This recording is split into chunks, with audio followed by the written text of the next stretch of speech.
तो दोस्तों आज की इस वीडियो में हम लोग दो खबरों को एक साथ डिस्कस करने जा रहे हैं। जहां पर एक खबर बहुत ही ज्यादा अच्छी है, भारत के डिफेंस सेक्टर से जुड़ी हुई है, कावेरी इंजन से। तो वहीं पर दूसरी खबर भारत के एक्सपोर्ट और उसी में चाइना और ताइवान के एंगल को लेकर है। तो दोनों ही खबरों को एकदम अंत तक देखते हुए चैनल को सब्सक्राइब जरूर कर लीजिएगा। सबसे पहले चाइना और ताइवान को लेकर हम लोग कुछ डिस्कस कर लें। तो देखिए, जैसा कि हम सभी जानते हैं कि एप्पल आईफोन ये एक अमेरिकन कंपनी है और चाइना में ये बड़े स्केल पर इसका विनिर्माण करती थी। आईफोन के लगभग सभी तरह के मॉडर्न वेरिएंट चाइना के अंदर बनाए जाते हैं। इवन इस लेवल पर वहां पर मैन्युफैक्चरिंग होती है आईफोन्स की कि ये लोग बहुत ज्यादा निर्भर हो चुके हैं चाइना के ऊपर। फिर श्रमिकों को ले लीजिए या फिर बनाने के लिए जो टूल्स वगैरह लगते हैं, मशीनरीज लगती है, इन सब के लिए।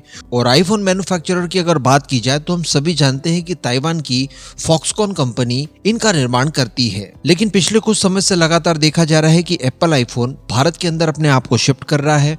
फॉक्सकॉन भारत में वैसे भी बड़े स्केल पर इन्वेस्टमेंट कर रहा है, मैन्युफैक्चरिंग कर रहा है। और अब स्थिति ये आ गई है कि आईफोन के लगभग सभी तरह के वेरिएंट, इवन जो नए मॉडल्स आते हैं, ये भी भारत में भारी मात्रा में मैन्युफैक्चर किए जा रहे हैं। इन्हीं सबको लेकर बताया ये जा रहा है कि भारत ने एक रिकॉर्ड तोड़ दिया और इस रिकॉर्ड को और आगे बढ़ने से चाइना ने रोकने के लिए कुछ प्लानिंग की। दरअसल वर्ष 2024 को लेकर एक रिपोर्ट निकल कर आई है जिसमें बताया ये जा रहा है कि भारत में मैन्युफैक्चर किए गए आईफोन्स 1 लाख करोड़ रुपए के आंकड़े को पार कर चुके हैं। जी हाँ, और ये 42% अधिक रहा है वर्ष 2023 की तुलना में। और ये सारे आईफोन जो भारत के अंदर मैन्युफैक्चर किए जा रहे हैं, इन्हें भारत में भी इस्तेमाल किया जाता है, ये भारत में भी बेचे जाते हैं और साथ ही इनको एक्सपोर्ट भी किया जाता है विदेशों में, अलग अलग देशों के अंदर। अगर इन आईफोन्स की बात की जाए तो भारत में प्रमुखतः तमिलनाडु और कर्नाटका, इन दो राज्यों में इनकी मैन्युफैक्चरिंग होती है। अब जैसा कि मैंने आपको बताया कि पूरी तरह से तैयारियां की जा रही है कि इनके मैन्युफैक्चरिंग के लिए चाइना की निर्भरता समाप्त कर दी जाए और भारत को ही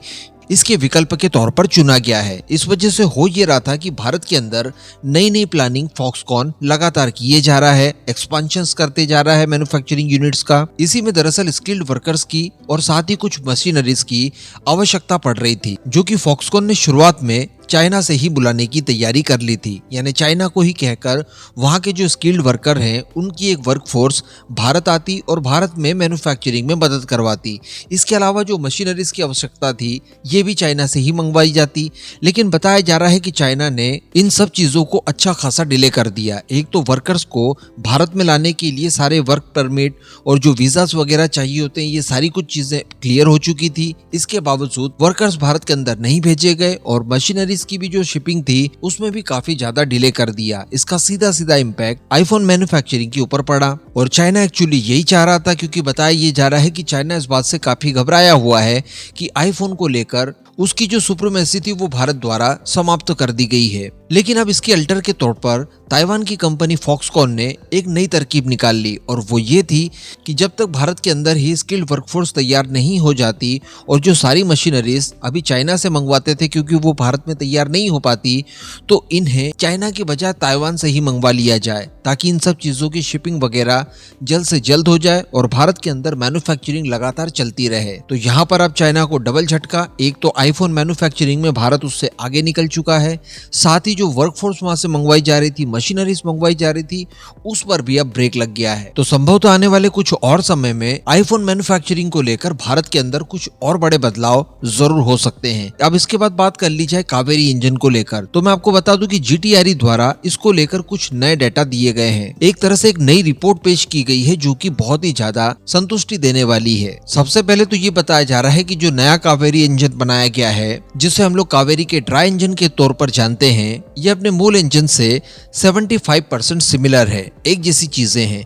लेकिन जो प्रॉब्लम्स पहले वाले कावेरी इंजन में आ रही थी उनके अंदर कई सारे जो बदलाव वगैरह किए गए, साथ ही साथ जो बदलाव करने के लिए चुनौतियां आ रही थी उन्हें भी बहुत आसानी से जीटीआरई द्वारा समाप्त कर दिया गया। और अब बताया ये जा रहा है कि ये इस लायक बन चुका है कि ये आने वाली हमारी किसी भी परियोजना का हिस्सा बन सकता है। जी हाँ, इसका मतलब दरअसल ये हुआ कि आने वाले समय में जो हम लोग घातक परियोजना चलाने जा रहे हैं, जिसे छोटे एमका के नाम से भी जाना जाता है, उसके अंदर हम आसानी से इसका इस्तेमाल कर पाएंगे। इसके अलावा अगर हम लोग कोई और भी इस तरह की परियोजना लॉन्च करते हैं या फिर जो कहा जा रहा था कि टेट बीएफ में हम कावेरी इंजन का इस्तेमाल कर सकते हैं, तो वहां पर भी इसके इस्तेमाल को आप आसानी से कर सकते हैं। ये इस लायक बनकर तैयार हो गया है, यानी रेडी टू यूज हो चुका है। इसके साथ साथ बताया जा रहा है कि जो अपग्रेडेशन वगैरह किए गए हैं, इसने कावेरी इंजन से जुड़ी हुई कई सारी लिमिटेशंस को तोड़ दिया है, क्योंकि डेफिनेटली इस नए वाले ट्राई कावेरी इंजन में पुराने वाले कावेरी इंजन की तुलना में कोई भी प्रॉब्लम देखने के लिए नहीं मिल रही है।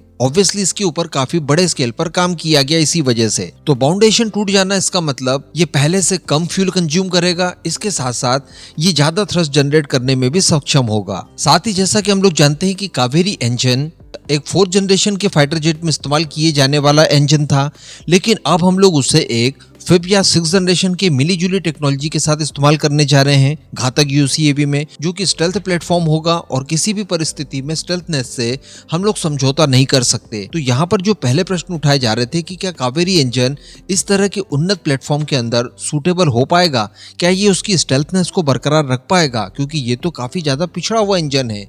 तो बताया ये जा रहा है कि ऐसी कोई भी प्रॉब्लम नहीं आएगी और किसी भी तरह से स्टेल्थनेस के साथ हमें समझौता नहीं करना पड़ेगा। यानी कावेरी इंजन 4th जनरेशन के एयरक्राफ्ट के लिए तो बनाया गया था, लेकिन इसका इस्तेमाल हम लोग आसानी से घातक यूसीएवी जो कि स्टेल्थ प्लेटफॉर्म होगा इसमें कर सकते हैं। इसके बावजूद स्टेल्थनेस के ऊपर कोई फर्क नहीं पड़ेगा। तो फिलहाल इसकी कुछ और परीक्षण और सर्टिफिकेशन का काम जारी है।